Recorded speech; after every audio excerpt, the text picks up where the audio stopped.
काय तुम्ही या नामाचा उगम नाही पाहिलात का?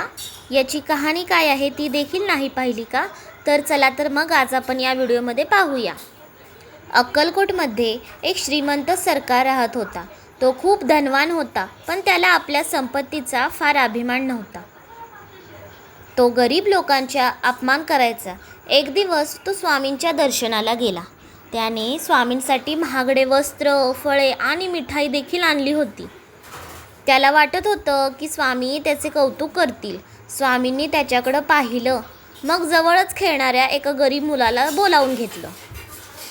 मग काय, आणि ती सगळी फळे, मिठाई, वस्त्र त्याला देऊन टाकली. ते पाहून सावकार नाराज झाला. तो म्हणाला, महाराज, मी हे सर्व काही तुमच्यासाठी आणले होते ना? मग तुम्ही? स्वामी शांतपणे म्हणाले, दान दिल्यावर तुझा त्यावर हक्क राहिला का? सावकार गप्प झाला. मग स्वामींनी जवळचा आरसा मागवला.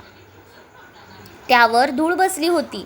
स्वामी म्हणाले, बघ बरं या आरशात तुझा चेहरा दिसतो का ते? सावकार म्हणाला, नाही.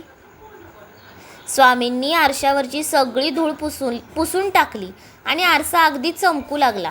आणि ते म्हणाले, अहंकार ही मनावरील धूळ आहे. ती दूर झाली की आत्मा आपोआप दिसू लागतो. हे ऐकून सावकारच्या डोळ्यांमध्ये पाणी आले. त्याला आपल्या चुकांची जाणीव होऊ लागली. तो स्वामींच्या चरणी नतमस्तक झाला. त्या दिवसापासून त्यांनी गरिबांची मदत करायला सुरुवात केली.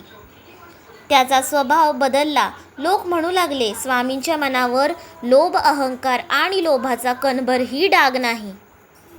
ते निरंजन आहेत. ते निष्कलंक परमात्म्याचे रूप आहेत. तेव्हापासून सर्वजण स्वामींना म्हणू लागले, भक्त प्रेमाने निरंजनाय नमः.